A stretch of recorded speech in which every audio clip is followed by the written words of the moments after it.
Good morning, everybody. Welcome to Nickel City Church. If you're tuning in online, my name is Zach. I'm one of the worship leaders here. We're going to get into a time of worship here, and I just want to encourage you folks, no matter where you're at, if you're here or if you're at home sitting on your couch, no matter where you're at, if you're at, a cafe or something, let's just worship God today, and let's just have fun today, and just celebrate who God is today.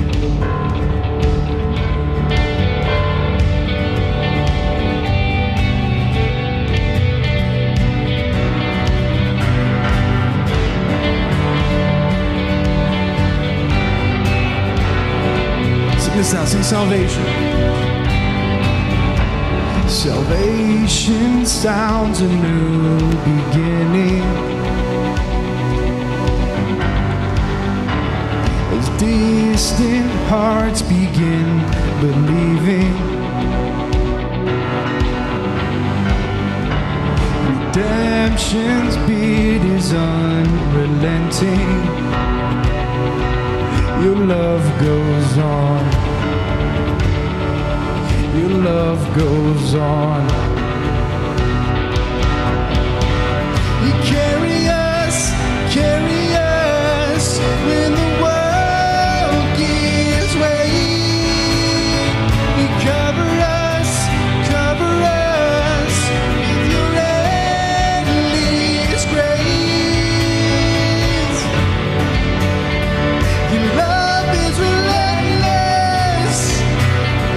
Your love is relentless. Your love is relentless. Your love is relentless.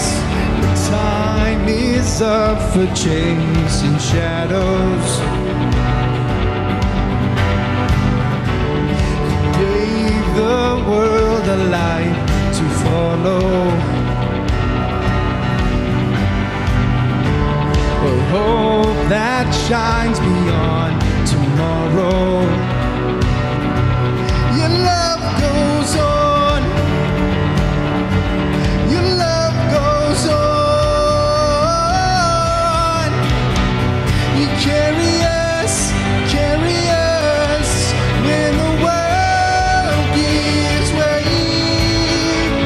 You cover us with your endless grace.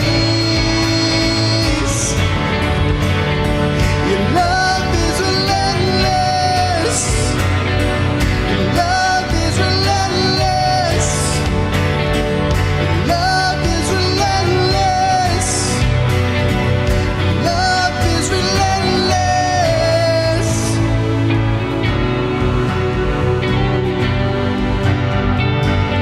Oh, it's relentless, God.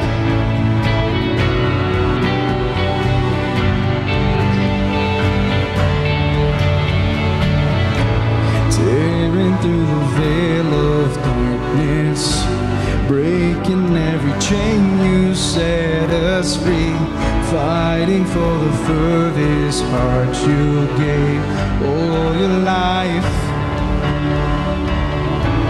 Tearing through the veil of darkness, breaking every chain, you set us free.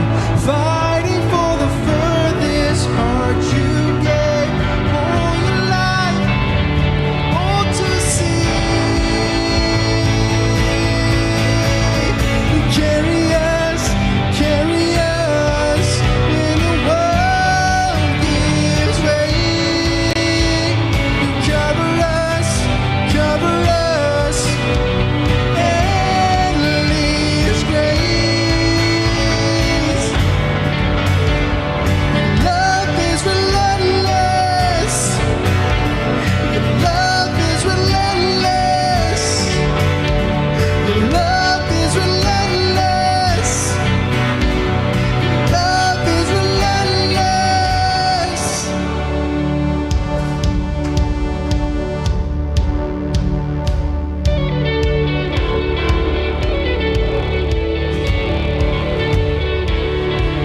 Sing this out. I was buried beneath my shame. Who could carry that kind of weight? was my turn till I met you. I was breathing but not alive. All my failures I tried to hide. It was my turn till I met you. You called my name and I ran out of that grave, out of the darkness into your glorious day. You called my name and I ran out of that grave, out of the darkness into your glorious day.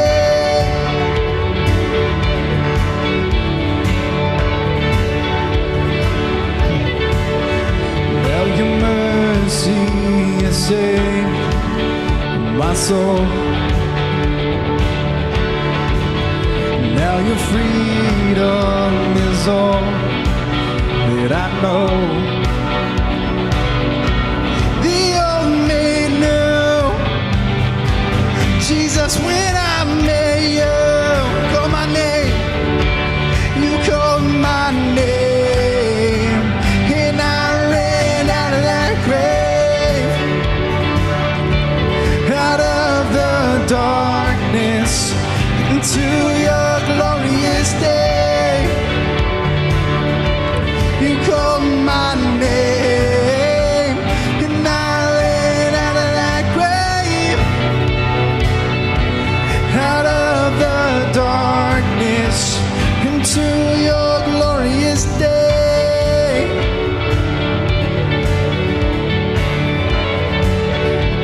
So I needed rescue. I needed rescue. My sin was heavy. The chains break at the weight of your glory. I needed shelter. I was an orphan. Now you call me a citizen of heaven. I needed rescue. My sin was heavy. The chains break at the weight of your glory. I needed shelter. I was an orphan. Now you call me a citizen of heaven. When I was broken, you were my healing. Now your love is the air that I'm breathing. I have a future, my eyes are open, 'cause when you call my name, I ran out of that grave, out of the darkness into your glorious day. You called my name and I ran out of that grave, oh, out of the darkness into your glorious day.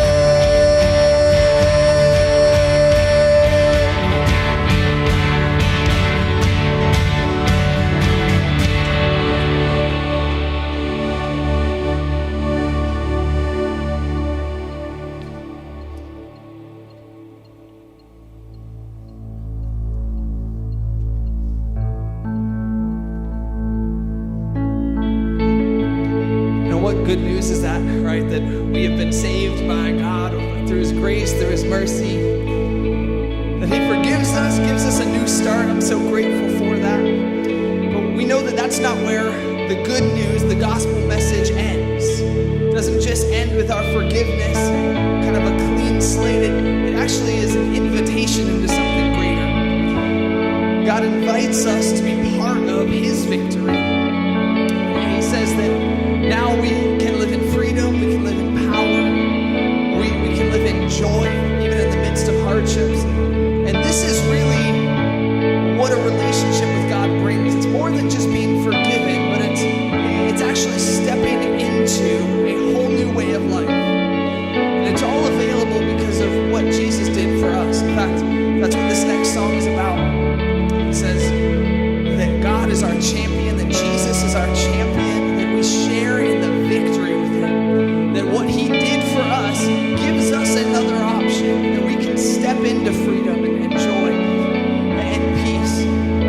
so as we sing this song, I just want to encourage you to not let that slip by.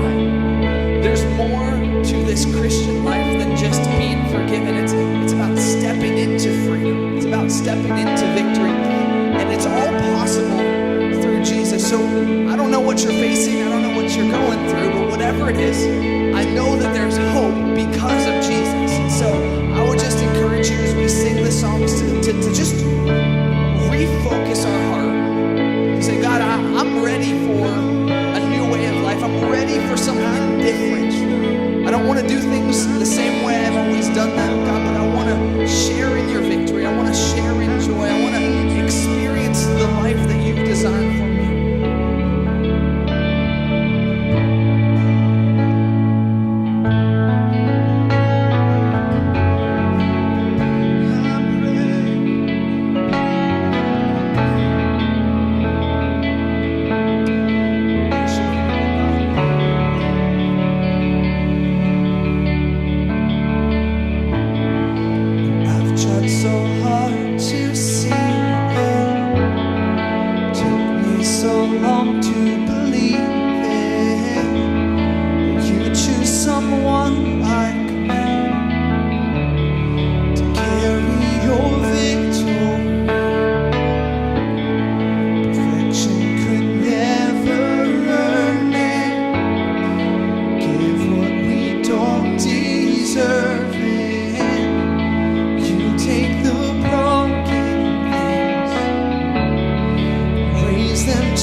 step into.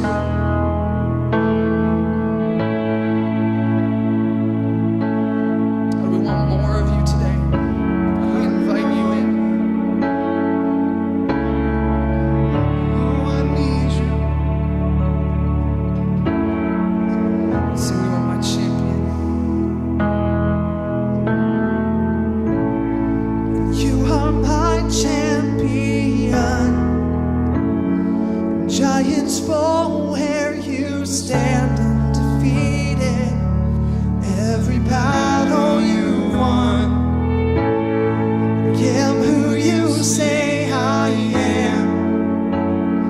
You crown me with confidence. I am seated in the heavenly place, undefeated. By the power of your name, I'm seated in the heavenly place, undefeated, with the one who's conquered it all.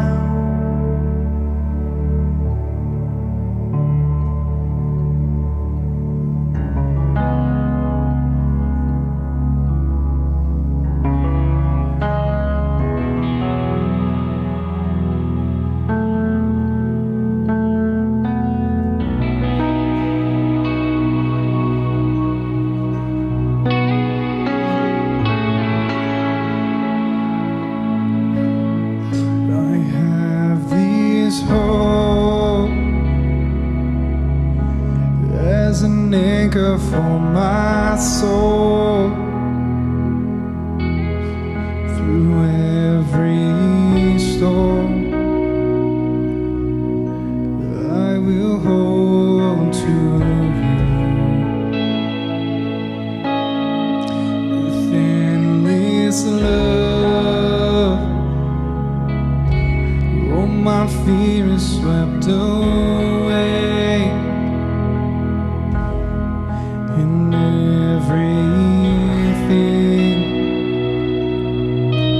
I will trust in you. There is hope in the promise of the cross. You gave everything to save the world you love. And this hope is an anchor for my soul. Our God will stand unshakable.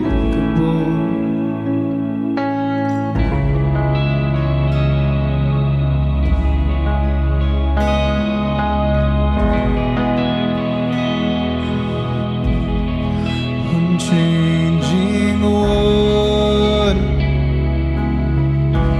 who was and is to come.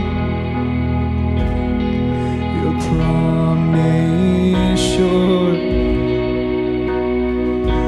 I will not let go. There is hope in the promise of the cross. You gave everything to save the world you love. And this hope is an anchor for my soul. Our God will stand unshakable. Sing that out. There's hope. 'Cause there is hope in the promise of the cross. You gave everything to save the world you love. And this hope is an anchor for my soul. Our God will stand unshakable.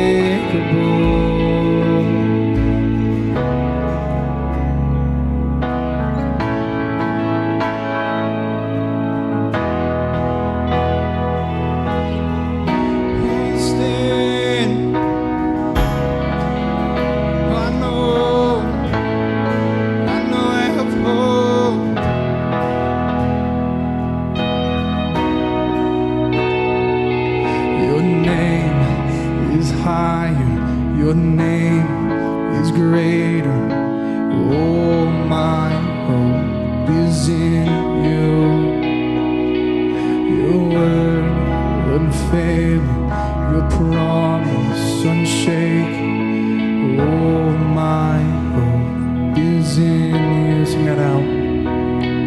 Your name is higher, your name is greater.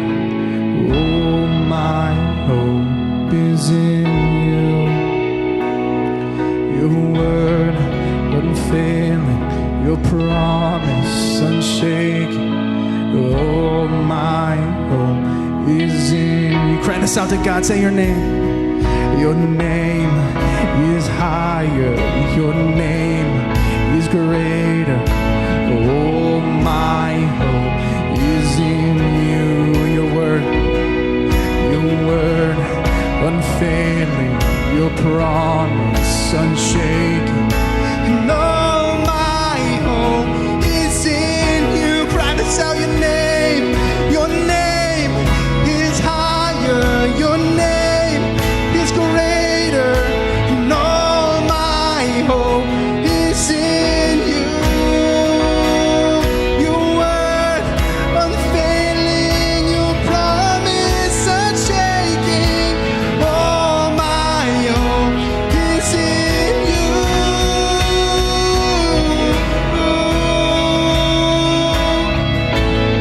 It's in you, God.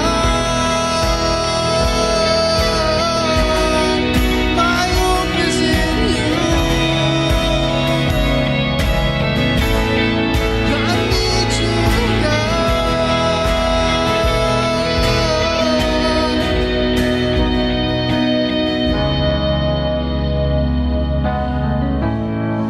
Praise your name.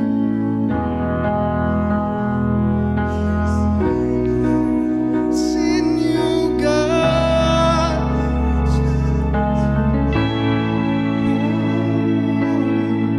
Sing this out. Just raise your hands with me.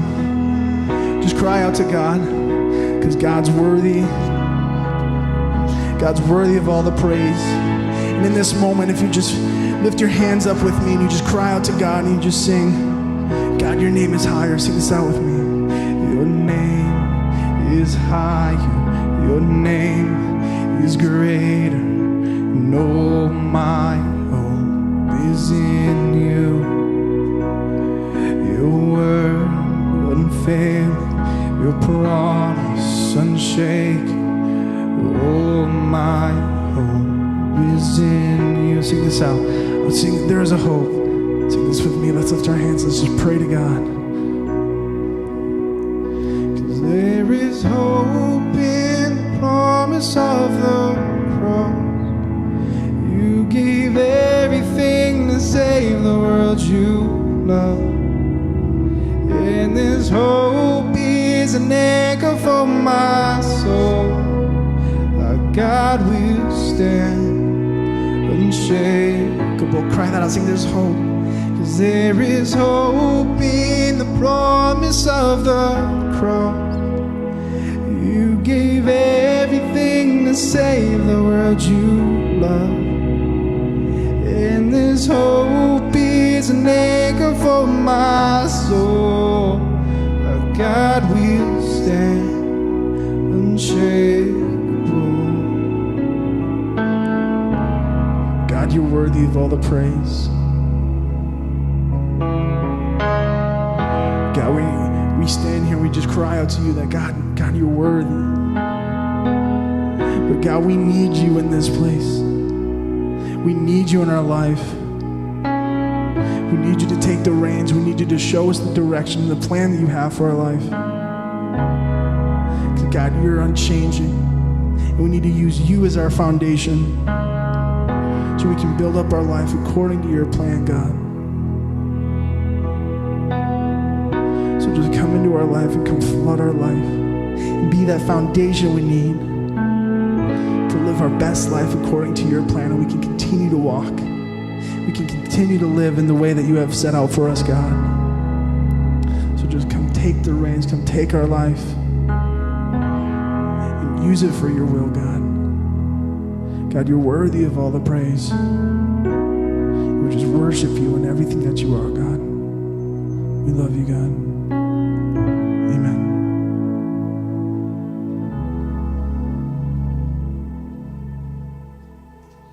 Well, good morning, everybody.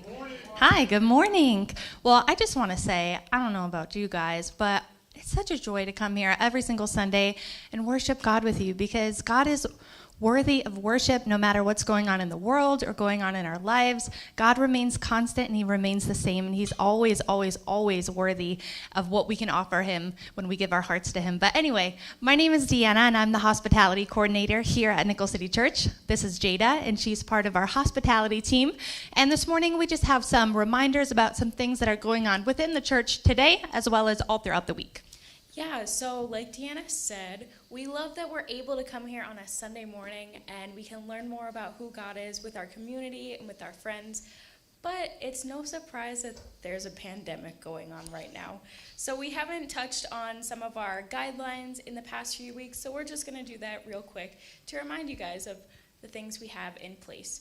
So number one, let's talk about masks. Now, masks can be a controversial topic, but we're not going to get into that. We're just going to give our guidelines of what we ask you guys to follow. So when you walk in the door, make sure you have your mask on. Basically, whenever you're standing or walking around, make sure you have your mask on. So if you want to stand and worship, that's great. We encourage that. But make sure you're wearing your mask. And if you need to go use the restroom or visit the cafe to grab a drink or maybe some pastries to take home, make sure you're wearing your mask. When you're sitting, if you're comfortable, you can take it off. That is completely up to you, though. Next, let's talk about social distancing. This is another one of those common words that everybody has heard for the past several months. But if you see someone and you're like, man, I want to give them a hug or a high five or a handshake or whatever, just make sure that you ask them before you do that to make sure that they're comfortable. Also, try to sit at least one chair apart from people if you don't live in the same household, so that you can also ensure the comfort of the people around you. Yeah, definitely. Like Jada said, we know that this could be controversial. There's people on all ends of the spectrum concerning these things, but we just ask that when you're in the building that we're all following the same things, that we're on the same team moving forward in the same direction and following all of the same requirements. And I just want to say that also carries over for Connect Group. So when you guys coming out this Wednesday at 6:30, it'll be the same thing. Wear your mask when you come in or if you get up to use the restroom or grab a beverage. And as soon as you're in your seat, you're welcome to take it off if you feel comfortable, or you're welcome to hold discussion with the mask on. That's totally okay too. Just make sure you talk nice and crisp so everybody can hear what you have to say, because that's important. But on that note, just a reminder that there is Connect Group this Wednesday at 6:30, and we're continuing in our ABCs of Character series, which is really awesome. It's awesome content that applies to all of our lives and helps us to develop the character of God and reflect it in our everyday lives. So we want to make sure that you guys are coming on out to that Wednesday at 6:30 p.m. Connect Group is a great way to take your participation in Nickel City Church, take a next step in that participation. And we also have another way that you can do that, which is serving on a team. We don't talk about serving and encourage you guys to serve because there are tasks that need to be done and we just want you guys to do them. We talk about it because it's so valuable. It's so valuable to our community and the people around us, but it's also valuable to our personal lives. And I can say personally that in serving on a ministry, I've created friendships that feel like family. So that's just one of those awesome things that you can get out of serving on a team. So if you're interested in jumping into this opportunity, make sure to visit the Hospitality Hub after service and fill out a yellow Next Steps card and check the I want to get involved on a team box or something like that. Yes, something like that. Make sure to fill that out, drop that in the box, and we'll get in touch with you. Yeah, serving on a team is important because it doesn't just help get tasks done on a Sunday. You know, even though that is important, we do need people who help facilitate those things. Sundays don't just magically happen here, even though that would be really nice. But like Jada said, it's an opportunity to go deeper and connect deeper with other people in the church. It's like little mini families within the church, and there's so many ministry opportunities here at Nickel City. So we always like to encourage you guys to take a next step in getting connected and being a part of something bigger and something deeper than just showing up on a Sunday morning. And In that same note, we also like to invite you guys into a time of giving. We never pass a bucket here because we don't obligate you to give, but if you've been coming and you love what's happening and you want to be a part of supporting the mission and vision of the church, we like to remind you guys the 3 easy ways that we have to give here at Nicholls City Church. First and foremost, you can always give by cash or check in the giving box located at the Hospitality Hub. It says give here. It's nice and self-explanatory for you. You can also give online at nicholscitychurch.com. Or if you like your smartphone and you like to use your smartphone and you like to use your smartphone during church, which I don't recommend unless it's to give, you can text the dollar amount that you want to give to 84321. It's super simple. You just set up a profile and text that dollar amount and it goes right through. Absolutely. That is such a great opportunity, and we have so many ample ways to do that. So if you have any questions about anything we talked about here today, make sure to stop by the Hospitality Hub after service or find one of us wearing these red name tags, and we can get you some answers. And don't forget, wear your mask if you're walking around. So that's all from us at this point, and we would like to invite up our Pastor Eli for today's message. All right. Good morning, everyone. Yeah, my name is Eli. I'm the pastor here at Nicholls City Church, and I'm so glad you're here with us today as we continue in our series called Reflections. This is a series that we're focusing on the character of God and learning who God is, and as we learn who God is, we are also called to reflect or to display his character for other people in our lives to see. Now, I love watching football. Any football fans here today? Okay, a little bit split, about 50-50 in this service. Well, I love watching football. I think football is a really interesting sport. I am proud to say that I am a fan of the Pittsburgh Steelers. I know, calm down. I'm from Pittsburgh, and so I love the Pittsburgh Steelers. They're doing great this year. The best football team in the NFL, undefeated so far. So I'm a big fan of them. But before you start, throwing up your accusations and hurling stones at me, wait 1 second, because I will tell you that from moving up here, I've adopted the Bills as my second team. So when I first moved up, wow, you guys excited about that? Yeah, I have adopted the Bills. So when I first moved up here, so I've been through some of the ups and downs with you guys. I think the first year I was like, they were 2-12 that I was cheering for them or something like that. But the Bills have been really fun to watch this year as well. It's been a good year for watching the Bills. It's been a good year for football. I love watching football because I think it's an interesting dynamic. There's a lot that goes into being a good football team. You need strength. But it's not just being strong. It's a balance of strength and speed and skill and strategy. And so I love watching football and kind of seeing all the behind the scenes of how a good team becomes a great team when they play together. But there is another side of football that I really like watching. And it's a side that most people probably don't know of. And let me kind of explain to you. I think that football has an aspect of comedy to it. And hear me out. Here's why. For those of you who don't like football, I'll kind of catch us all up to speed. In football, there's a person called a referee, and the referee watches the game, and as they watch the game, they look for penalties or infractions of the rules. And what they'll do is if they see a penalty, they have a little yellow flag that they will throw up in the air to indicate, hey, there is a penalty on this play. And so it's really interesting to watch as the referees are judging the game. These players who are going up against each other, they'll be playing. And when they think that there should be a penalty, this is where the comedy comes in, because when they think that there should be a penalty, you have these grown men who kind of suddenly turn into kind of high school or middle school students. Some of them will, throw their arms up and flail around and be like, come on, like what? They were holding me. And they'll kind of throw their hands around. Others will yell at the ref, aren't you watching the same game as me? Like, didn't you see he had my arm? And they'll yell at him. Other people will just kind of do that flag indicator, be like, come on, where's the flag at? Or, like there should have been a penalty. And when the penalty comes, they get excited. they clap, they cheer, they high-five each other because the penalty was called for them. But it gets even more comical to me because these same people who are so dramatic about penalties, wanting the calls, wanting the penalties to go for them, they're also the same people who seem to complain the most when a penalty gets called on them.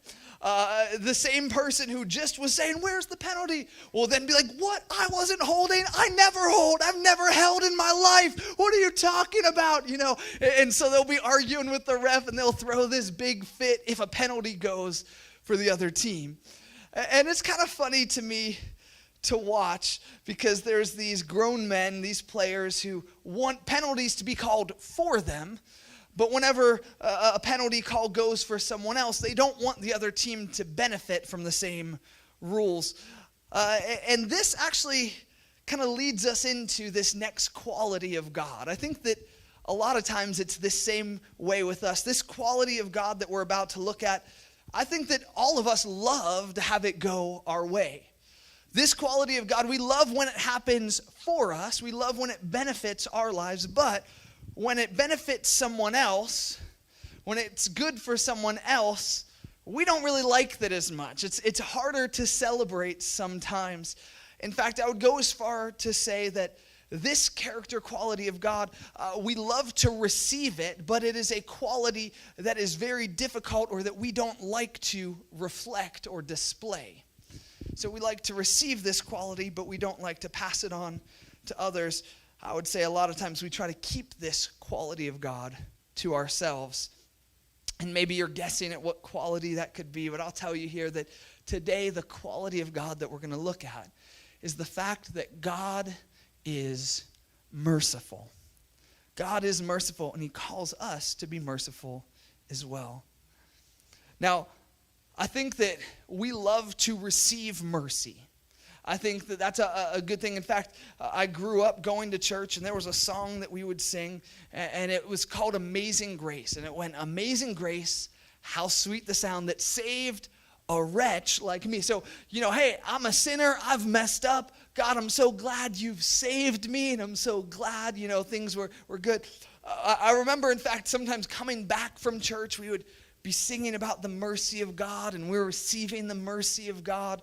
But sometimes we would get in the car, and right after singing about God's grace and how he saves us and fixes us, we would get into the car, and then sometimes my dad would get like road rage against another person as we were driving. It's like, God, I want all the mercy for me, but God, this guy right here, he's doing everything wrong. Why can't you just like fix this? He's a mess.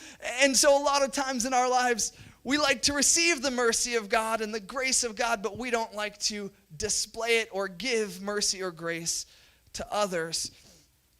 And so this is kind of the reality. It makes for an interesting characteristic of God because the truth is God is really merciful. In fact, the Bible talks about mercy and grace, and it's a common theme throughout the entire Bible. The Bible talks about mercy over 270 times, and it mentions grace an additional 170 times. So this is a major theme within the Bible, and I'm super grateful for this quality of God, the fact that God is a merciful God. Now, what does it really mean to show mercy, to have mercy? I really like the dictionary definition of mercy. It says that mercy is compassion or forgiveness shown towards someone whom it is within one's power to punish or harm. That's what mercy is, that if someone has power over you to punish or harm you, instead they offer compassion or forgiveness. That's really the definition of mercy. And how true is it? Right? God is merciful. How true is that in our lives? We just talked last week about the justice of God. And we talked about how we all sin. And the punishment of sin is death. That's the punishment that we deserve. In fact, we said that anything less than death and hell is actually mercy from God in our lives. And that's because God is our authority, right? God is in a position to punish us. He's in a position to pass down judgment on us. He's our authority, and we've done wrong. We've broken the law. And so God is in a place rightfully that he could and should punish us, yet he chooses to extend and offer us compassion and forgiveness instead. Aren't you so glad for that? Right? I know that I am, because we really live in the mercy of God constantly. And honestly, I think sometimes we take the mercy of God for granted. I think that as we talked about justice, we said sometimes as we look closely, it's hard to find the justice of God, and it requires a little bit of faith. But I think mercy is kind of the exact opposite. I think that mercy is all around us, and if we just open up our eyes, it's easy to see, yet still we tend to overlook it or look right past the mercy of God. I mean, think about it this way. In your prayer life, you could ask yourself the question, how often do I pray and ask God for mercy for my life? I can tell you most people don't pray that way. Most people don't pray, God, give me mercy. We pray things like, God, I pray that you would bless me. God, I pray that you would help me. God, I pray that you would strengthen me or protect me. God, give me wisdom. Help me know what choice to make. But very rarely do we cry out and say, God, have mercy on me. And I think this is kind of an indicator that we sometimes just take this quality of God for granted. Now, as we talk about the mercy of God, I think it's good sometimes to step back and to recognize, hey, we sometimes overlook this quality of God, so we're going to step back and kind of evaluate to make sure we don't forget that God really is a God of mercy and that we are constantly living in his mercy. And I'll tell you, this isn't something that we should be ashamed of. In fact, God loves us. That's why he extends mercy to us. He makes mercy available to us before we even ask. And so we really just have the responsibility to accept the mercy of God and then reflect it to the people around us. Now, we know that God is a God of mercy, but I do think that there is a Bible story. It's a story actually that Jesus tells that helps us to understand the depth of God's mercy for us. And it's a story that we know as the story of the prodigal son. And so this is a story that Jesus is telling his disciples, and he goes on, it says, Jesus told them this story. A man had 2 sons. The younger son told his father, I want my share of your estate now before you die. So his father agreed to divide his wealth between his sons. Now, just pausing here, we already are experiencing and seeing the mercy of the father in this story. You might not recognize it, but in this story, the son goes to the father and says, I want my inheritance. I want my half of the estate. I want what you owe me. I want to have it now. Basically, he says, I wish you were dead and I could have my inheritance so I could get my life started. And so he goes to the father and asks this. Well, if we really understand the culture, if we understand the Jewish culture, this father did not have to do that. In fact, this father could have legally taken his son to the court. And as he pleaded the case for rebellion against his son, the court would have found him guilty, and the court would have stoned him to death, according to Deuteronomy. Right? So that's a pretty big thing, but yet we already see the mercy of the father in this story. So the father agrees and divides the estate.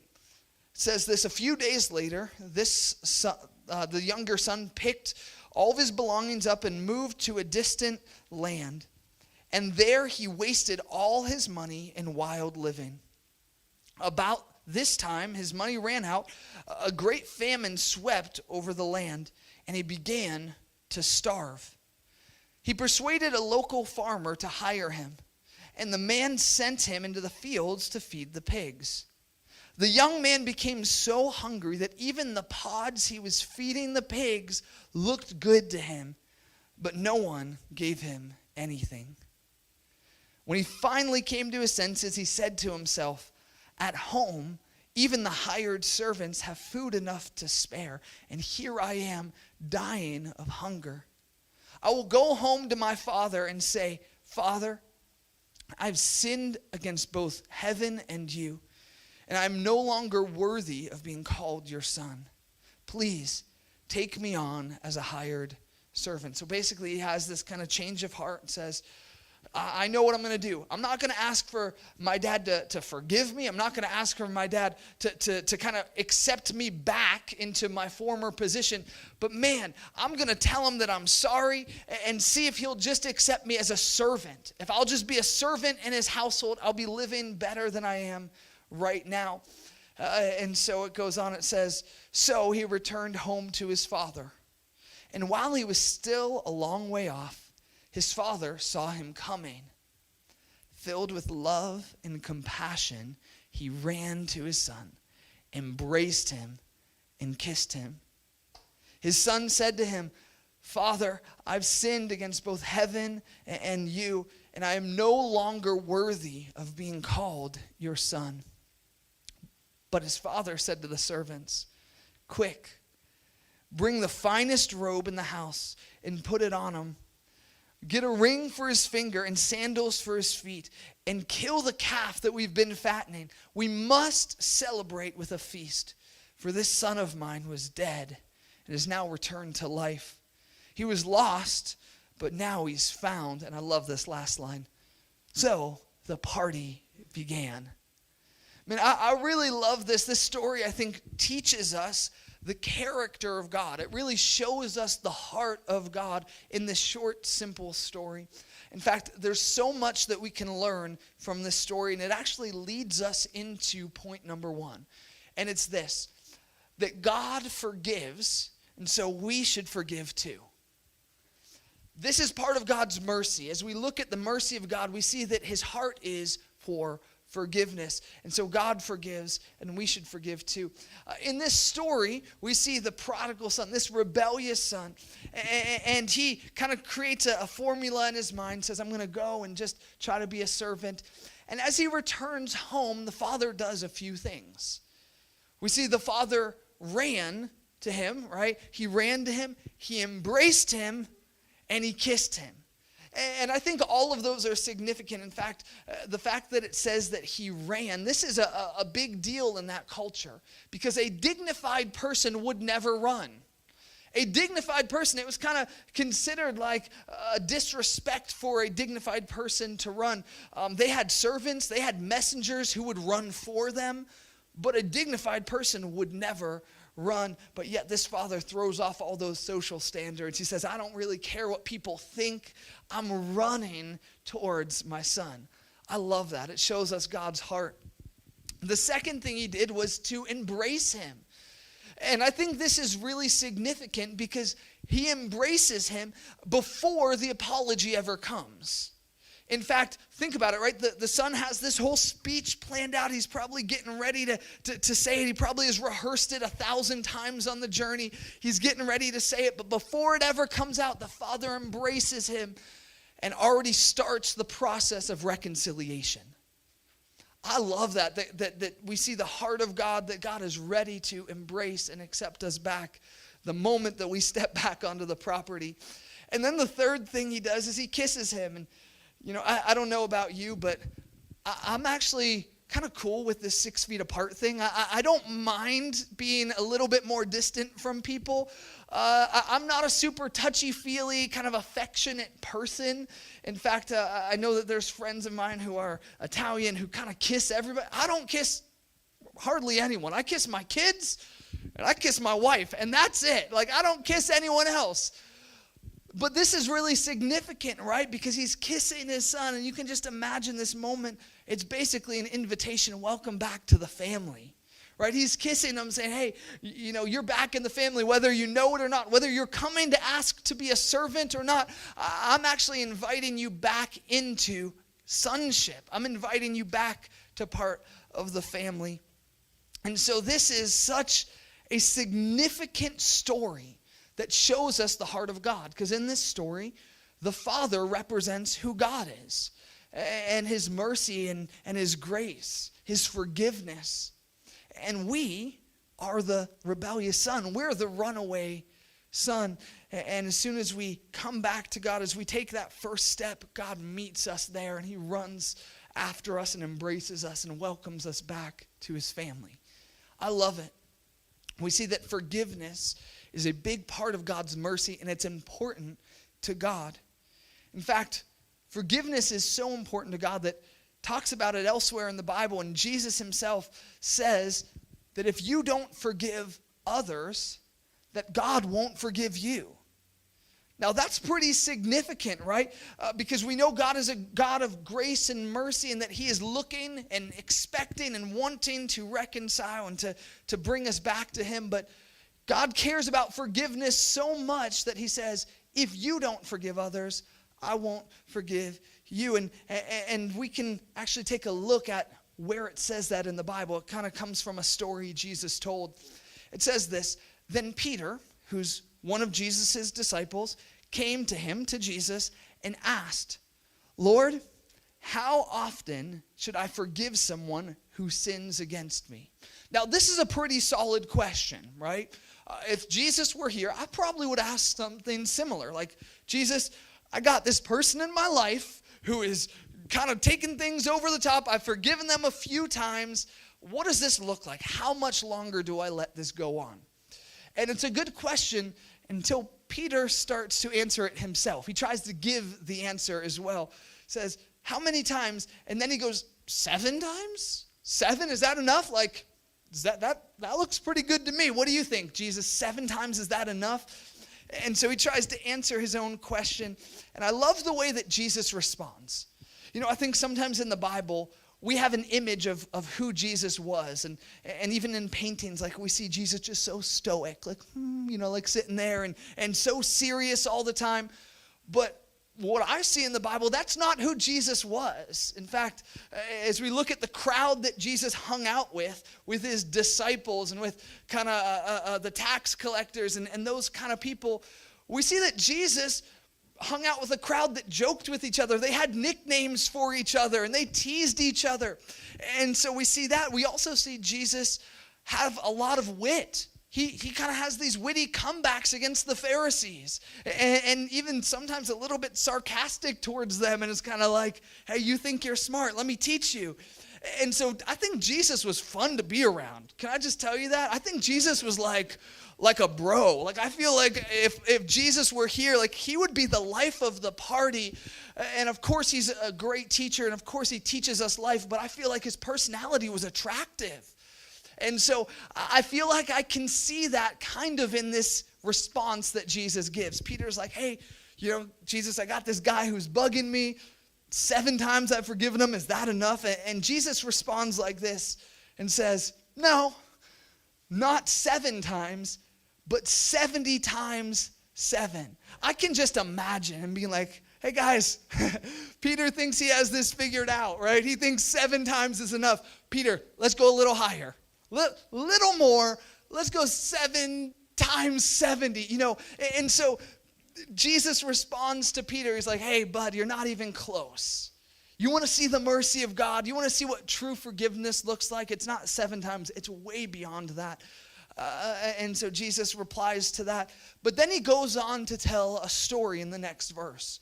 He goes to teach Peter this lesson in a more serious manner. He says this: therefore, the kingdom of heaven can be compared to a king who decided to bring his accountants up to date with servants who had borrowed money from him. In the process, one of his debtors was brought in who owed him over $1 million. It said owed him millions of dollars. He couldn't pay, so his master ordered that he be sold, along with his wife, his children, and everything he owned to pay the debt. All right, so this guy's in bad shape, right? Owes millions of dollars, can't pay it. I don't know what this guy got into. I don't know if he had some investments that fell through or gambling debt or what. We don't know. But he had millions of dollars in debt. And because of that, because he couldn't pay, he was being sold into slavery. His wife, his kids, and all of his possessions were being repossessed and taken by this king. rightfully so, right? And so we look at this, and the man falls down before his master and begged him, please be patient with me and I will pay it all. Then his master was filled with pity for him, and he released him and forgave his debt. Woo, that's pretty nice, right?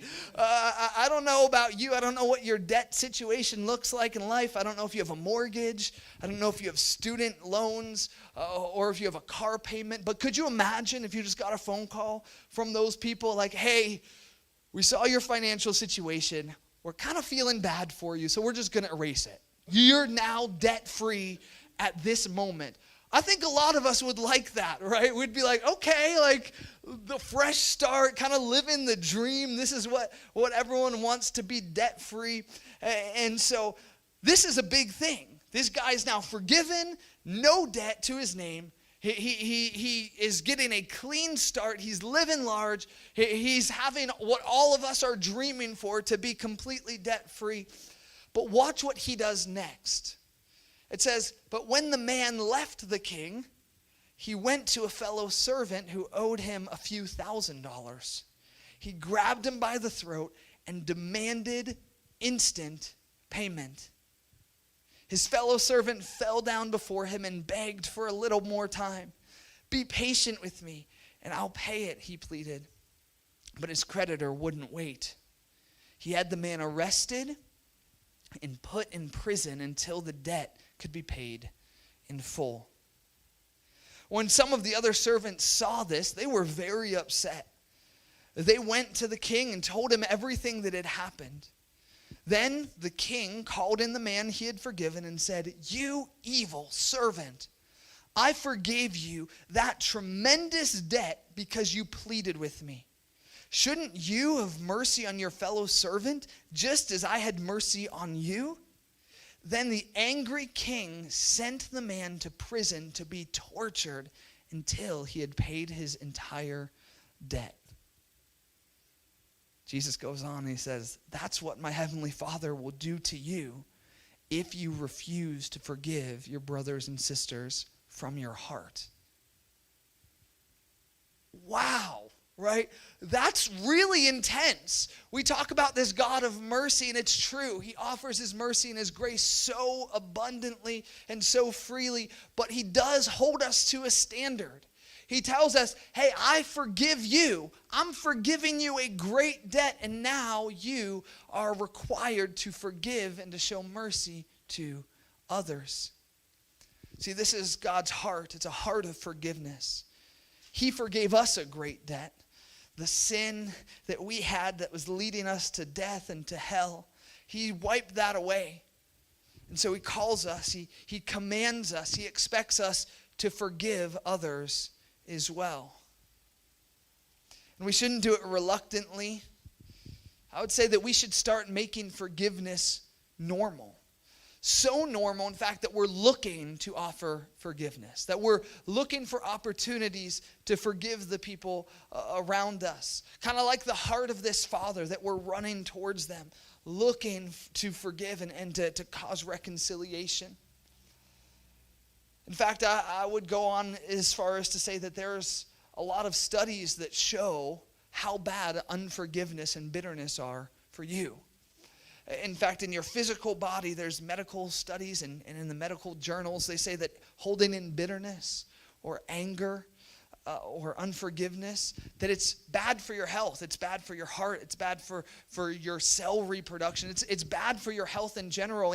And those who hold on to anger and bitterness actually have a shorter life expectancy, that it actually takes years off your life when you choose to hold in bitterness and unforgiveness.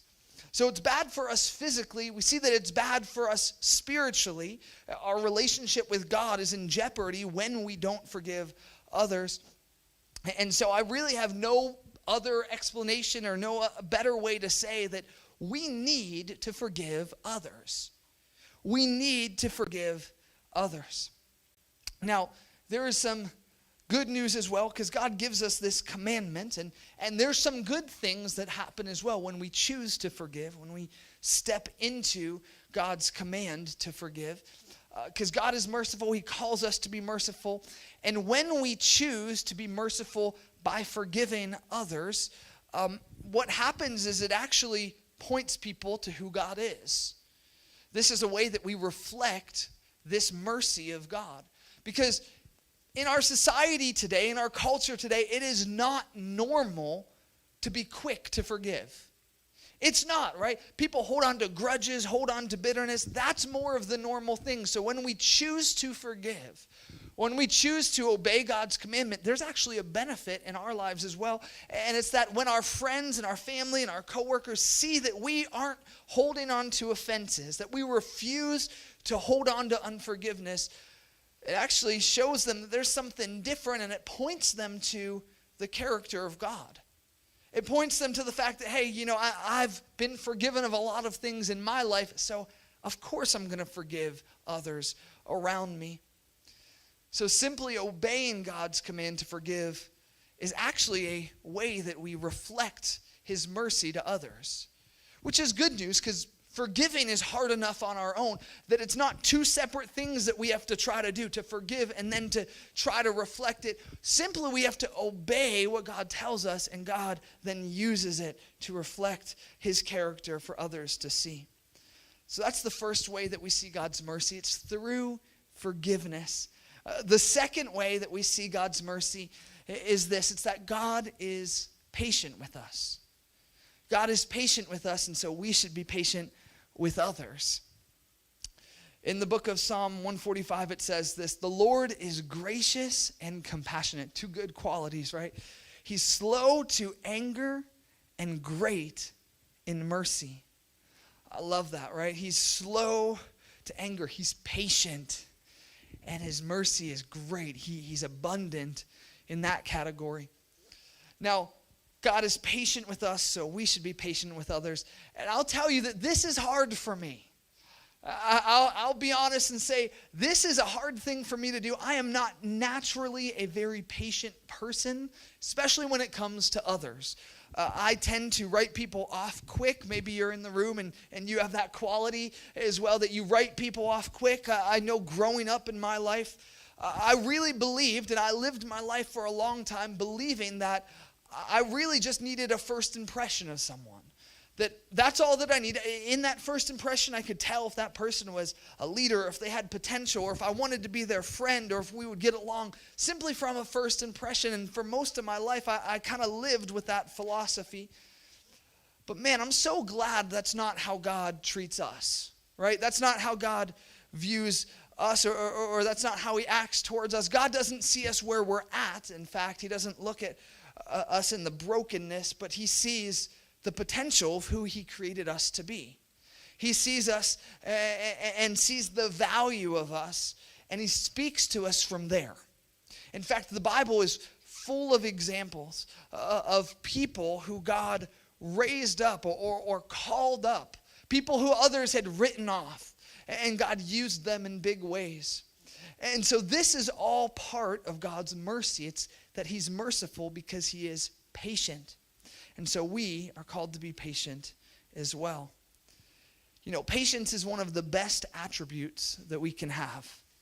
It's really a willingness to wait for something better. I mean, if you really think about patience, that's really all that it is. It's a willingness to wait for something better, whether it's a better time or a better result or a better thing. Patience is saying, hey, I'm willing to put that on pause because I know something else is coming. And so this is really what we are called to do. It's the same exact concept. See, in our lives, we can choose to be angry. We can choose to punish the people around us. We can choose to be quick to be offended. We can be quick to write people off.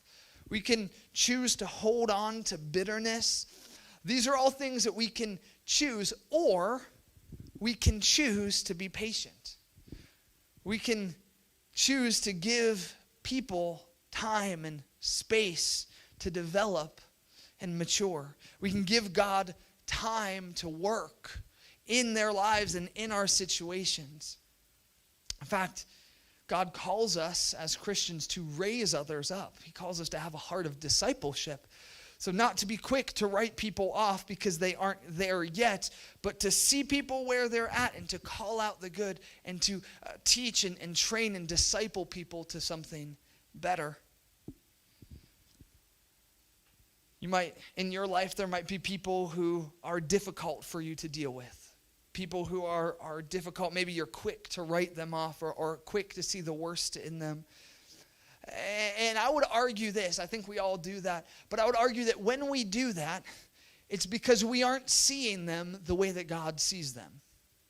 When we're quick to write people off, when we're quick to hold on to unforgiveness, when we just want to be annoyed at people and move past them, we aren't seeing them the way that God sees them.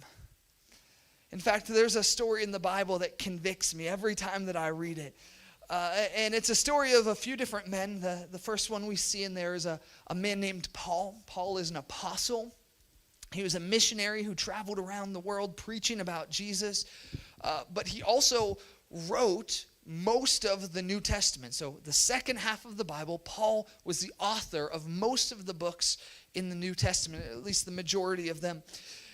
And then the next person we see is a man named Barnabas. Barnabas was a disciple of Jesus. He walked with Jesus. He sat through all of the teachings of Jesus. He lived life with Jesus, did ministry with Jesus. So Barnabas is a pretty cool guy. And then we see a third person, and his name is John Mark. And John Mark really is a nobody at this point in the story. We really don't know too much about him. We don't really see a lot about him. We see that he was like a friend of a friend, that he kind of was in the circle just by association with someone else. He was younger. So John Mark, we could call him the intern, right? So he's kind of there just to watch and observe. He's kind of there with Paul and Barnabas, being instructed by them, but he's there to assist or as an intern. And Paul, Barnabas, and John Mark, they go on a missionary journey. They go to tell people about Jesus, and they start off on this journey. And as they go on this journey together, the first thing we see in the Bible, the first story, they kind of come into a pretty dicey situation. They come into a dicey situation with the governor, and there's a sorcerer, and hey, we don't really know what's going to happen at first, but God ends up working it out for them. But that's all that we see of John Mark. That's all that we see in this journey of John Mark. In fact, John Mark goes home. He goes home, and Paul and Barnabas continue in the missionary journey. And we don't know why. The Bible doesn't say exactly why. A lot of people think maybe he was homesick or maybe he was scared after this first close encounter. He's like, I don't know that I can do this. I'm not cut out for this. But whatever it is, we see that John Mark leaves. And so Paul and Barnabas continue, and John Mark heads back. Now, we might read this and think it's not that big of a deal. He just went home. It's not that big of a deal. But as we keep reading, we see that this is actually a major deal. This is a huge deal, especially to Paul and Barnabas, because they actually get into a major fight about John Mark. Take a look at what it says. It says this, that after some time, Paul said to Barnabas, let's go back and visit each city where we had previously preached the word of the Lord to see how the new believers are doing. Barnabas agreed and wanted to take along John Mark. But Paul disagreed strongly, since John Mark had deserted them in Pamphylia and had not continued with them in their work. Their disagreement was so sharp that they separated. Barnabas took John Mark with him and sailed for Cyprus, but Paul chose Silas and left. So they get into an argument. They get into a fight, and Barnabas says, hey, we should give John Mark another chance. And Paul goes, no, he's not cut out for this. There's no way that he should be going with us. And they kind of get into this argument and separate because of it. Now, I'll tell you that as I first look at this story, I'm kind of team Paul. Like, I look at this story and I'm like, yeah, Paul is right. I mean, ministry is tough. Missions work is tough. They shouldn't be bringing on someone who isn't fully committed, right? If it was me, I wouldn't want some sissy kind of going along with me to do the most important, difficult work that has ever happened. And so maybe you're like me and your first reaction to this, you look at the story and you're like, yeah, Paul's right. I mean, I can understand what Paul is feeling. And I believed this for a long time. Paul kind of had the right side of this argument until we see more of the story. As we look at this story further, especially as we look at the relationship of Paul and Barnabas, we see a new perspective. Because as we look in the book of Acts, we see that Barnabas was actually the one who raised up Paul. Barnabas was the one who encouraged and believed in and raised up the great apostle Paul. In fact, as we look at Paul's story, his name was Saul earlier, and Saul was killing Christians. That's what he was doing. He wanted to arrest Christians. Paul wanted to tear down the church. He really was against God. He was against Christianity spreading. But Paul had this kind of miraculous moment with God where God changed him and kind of he saw who God was for the first time in a real way. And as he did that, he tries to go to talk to the disciples. Paul goes to the disciples, and the Bible says the disciples wanted nothing to do with him. They didn't believe him. They didn't trust him. They didn't believe that God was going to use him or raise him up. They kind of wrote off the apostle Paul. Isn't that crazy? But there was one disciple who said, no, we need to give this guy a chance. And that was Barnabas. Barnabas was the only one who said, hey, we need to give this guy a chance. In fact, we see in the Bible that Barnabas kind of vouches for Paul. He says, hey, look, I believe him. I believe that God wants to use him. And so he kind of puts it out there. But he doesn't just vouch for him and give a verbal confirmation that we should do this. But Barnabas actually takes him under his wing. In fact, Barnabas invites Paul to come to a church with him, to pastor with him. And they kind of co-lead or co-pastor this church for about a year. And then that's where we see that Paul and Barnabas go on their missionary journey, their first one. It's from this relationship. See, Barnabas was Paul's mentor. Barnabas was the one who saw potential in Paul and raised him up. And that's exactly what Barnabas was trying to do for John Mark as well. Now, when I look at this, it kind of switches my side, right? I'm like, okay, well, maybe Barnabas was right. Maybe we look at Barnabas and he was right. I mean, if we really look at this for what it is, Paul is doing exactly what we're preaching against. Right? He's saying, hey, I want all the mercy. I like when people have mercy and grace on me. I like when people are patient with me to develop and to grow. But I don't want to give John Mark that time. Look, this is too serious. John Mark just needs to get it together right now. And so we see that Paul does exactly what we're preaching against. And I will say that's one of the reasons I love the Bible.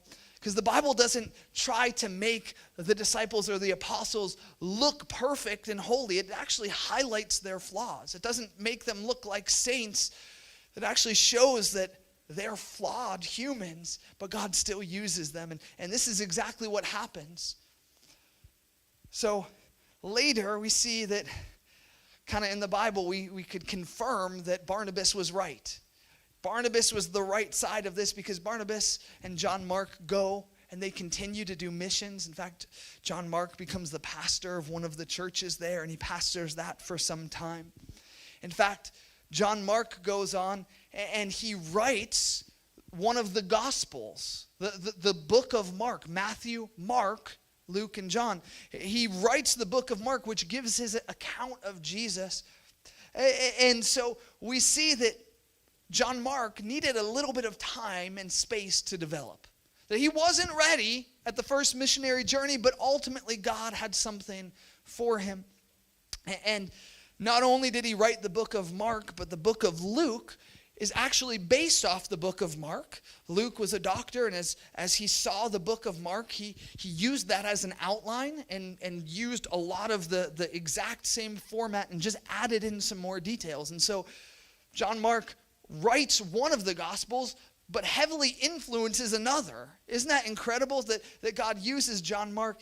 And then we see this, And at the end of this story, even Paul recognizes that John Mark was just needing a little bit of space. In fact, one of the last letters that Paul ever writes, he says this at the end of it. At the very end, he says, "Bring me John Mark, because he's useful in ministry." So Paul says, hey, look, I know that I was harsh on him. I know that we separated because of this. But now, while I'm in prison, I want you to bring John Mark here because he's doing a good job. And can you just imagine, the Bible doesn't tell us what that meeting looked like. But can you just imagine with me for a moment that moment of reconciliation? Imagine John Mark hearing that. Hey, Paul is asking for you by name. Paul? Yeah, he said that you're doing good work. Did he read my letter? Did he read my story of Jesus? Is that why? I don't know. He just said you need to come there. And so John Mark comes to the prison cell of Paul. And he comes to Paul. And you can imagine this older, wiser Paul saying, hey, kid, you're doing great. Look, I'm sorry. Hey, you're doing a great job. Keep it up. Man, I read the Gospel of Mark. And I read your account of it. Man, it brought tears to my eyes. This is so valuable and beautiful. What a great job you've done. You can just imagine and feel the reconciliation in that moment, right? Where John Mark and Paul are just embracing and weeping, and there's this moment of healing where Paul goes, hey, I was wrong, and I'm sorry. This is what God calls for us. God is patient with us. He knows that we need time and space to develop. He doesn't hold us to perfection. Isn't that good news? That God doesn't look at us and say, hey, you have to have this figured out. He doesn't hold us to perfection. He gives us time and space and calls us into something. He gives us time and space and better. And so he calls us to do the same thing for others. He calls us to develop people and to give them time and space to mature, to speak life, and to be patient. God is patient, so we should be patient with others. That brings us to point 3, and the last one we're going to talk about today. And this aspect of who God is, this way that we see his mercy, I love it. I'll say I think it's one of my favorite characteristics of God. I don't know if you're allowed to have favorites. If you are, this next one is one of my favorites. In fact, I feel like I could preach an entire series off of this characteristic, and maybe I will sometime, but right now, we see the mercy of God in the fact that God redeems. God redeems, so let him. That's point number 3. God is a God who redeems. God is a God who wants to forgive and reconcile, but he also wants to redeem. In fact, there's a promise in the Bible. It says this, that God works all things together for good for those who love him and are called according to his purpose. Man, I love that, right? Because we believe as Christians that we all are called, that we all have a purpose in this life. God created you with purpose and meaning. And so if you're living in that purpose, and you're loving God, and Jesus says, if you love me, you'll keep my commandments. And if you keep my commandments, if you're following the ways of God, keeping his commandments, and loving him and staying on the purpose that he has for your life, then God is going to work things out for your good, for your benefit. Man, what a great promise that is. I look at this and I think about how beautifully unfair this is, right? That God would take the things that we mess up, that God takes the broken things in our life. He takes the things that the path that we take, the path that we create, the relationships that we mess up. He takes the hurt and the pain that we cause. And what he does is he miraculously takes these hurts and pains and he redeems them and he works them out for good. Man, this is such good news for us. He makes these pains that happen in our lives beneficial for us.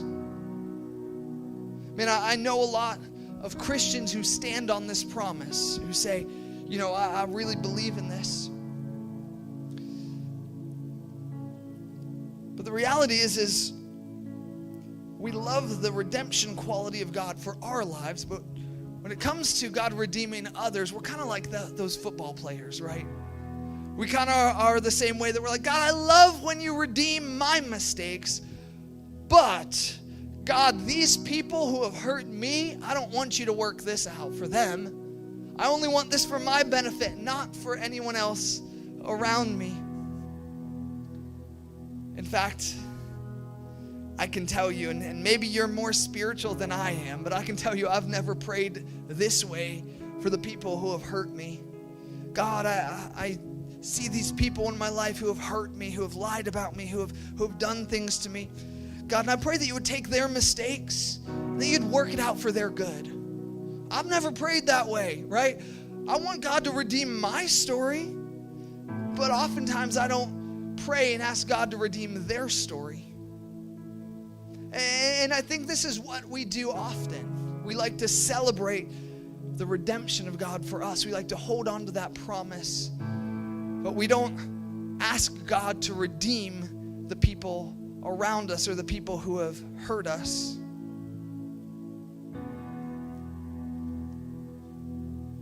We somehow want God's promise to work good for us, but not good for the people who have done us wrong. But the truth is that God can redeem. That's a beautiful part of his mercy. He's patient with us, he forgives us, and he redeems our mistakes. Now listen, there's people who I know have probably hurt you. In a room this size, I know that there's people who have probably been lied to, people who have been hurt, people who have had people break their hearts and break their spirits and tear them down. And I know how difficult it is. I know the feeling to want to cry for justice for them. God, punish them, tear them down. But I want to ask you to shift your perspective today. Rather than asking God to punish or to bring justice, we should be crying out for the mercy of God in their lives. We should start praying that God redeems their story. That God takes the brokenness that they've caused, the broken things that they've done, and that he turns it around and changes them and works it out for their benefit and their growth and their good. That he'd take the broken things and make it new, not just in our lives, but in the lives of the people who hurt us. In fact, this is what God did for us. Really think about this. Right? We sinned against God. We hurt God. We turned our backs from God. And what did he do in response? He gave us Jesus. Right? He gave Jesus so that we could experience mercy and redemption. And so this is the exact same thing that I would ask us to do. There are going to be people in your life who hurt you. There are going to be people in your life who lie to you, who steal from you. There are going to be people who tear you down. But instead of looking for justice on them, look to reflect the mercy of God. When others deserve justice, give them Jesus. When others deserve punishment, give them Jesus. Be Jesus to them. Give them the quality of Jesus. Forgive and love and be patient. When others deserve condemnation and shame, give them Jesus. When people lie to you and hurt you, give them Jesus. When people break your heart or abandon you, give them Jesus. And when we do this, when we let the redeeming power of Jesus work through us, God does big things. God can do miracles, and his mercy shows up in a brand new way. God's patient with us. He forgives us, but he redeems. So we need to give him the chance to redeem the situations in our life. In fact, the Bible says to pray for those who hurt you, to do good to those who persecute you. This is the call of God. Rather than calling for justice or looking for revenge, we give them Jesus. And in doing so, we invite Jesus into the situation. We invite Jesus into the brokenness. We invite Jesus into the heartache. And we say, Jesus, you are now a part of this. And then he does what only he can do.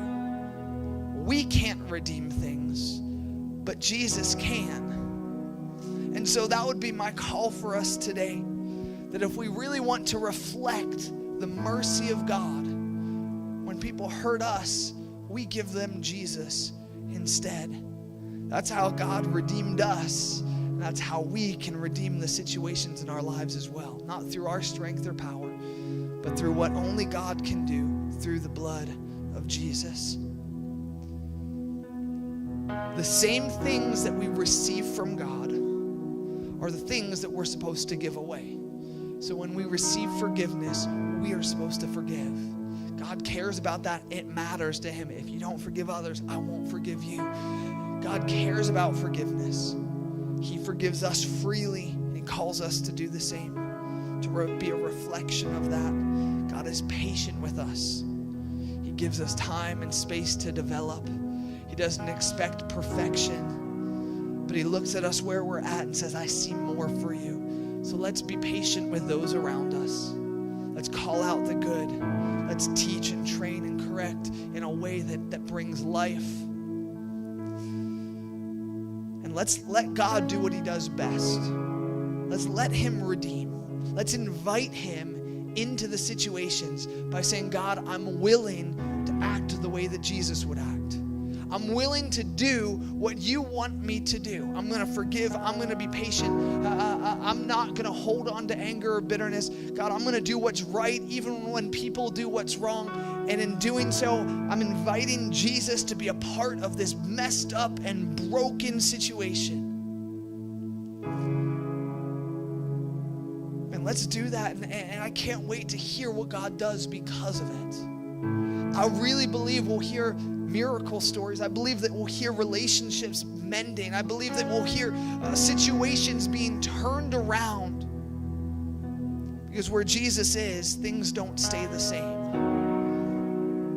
Now, with that being said, as we kind of wrap this up, I would encourage us to do that, to forgive, to be patient with others, and to let God redeem, to give him time and space to let God work in our lives and our situation. Now, with that being said, I know that there's people in this room who have been hurt. I know there have been people who have been hurt physically, emotionally, spiritually. There have been people who have had people come against them, tear them down. And listen, I know how hard it is to forgive.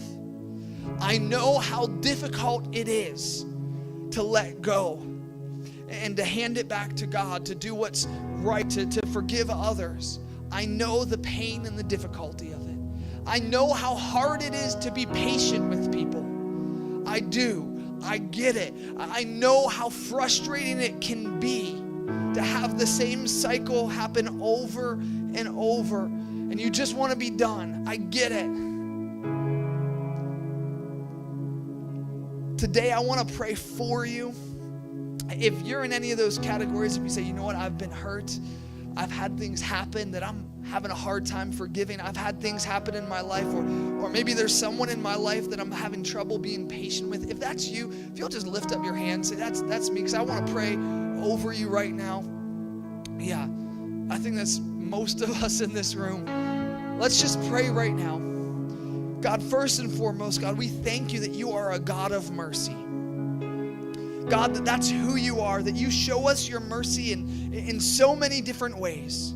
God, you show us your mercy by forgiving us, by being patient with us, by redeeming our situation. God, we're grateful for that. God, we know that we're a mess. We know that we're broken, God, but you are merciful and patient, and you call us into better things. God, we thank you for that.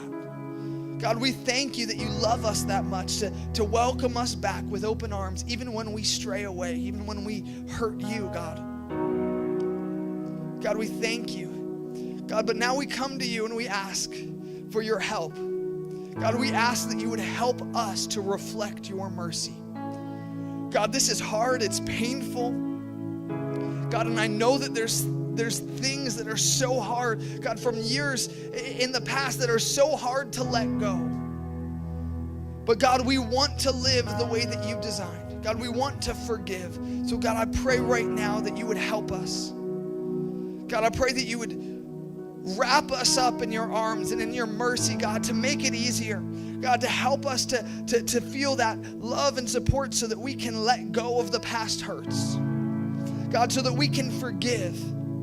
God, that we can be patient. God, that we can give you time and space to work.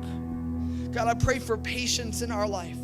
God, when people do wrong to us, God, when people annoy us, when people do the wrong thing, God, give us patience and a centeredness to do what is right. God, let us be committed to you. God, and I pray that as we invite you in, God, I pray that as you heal our hearts, I pray that as you heal our situations, God, that we would see the redeeming quality of your mercy.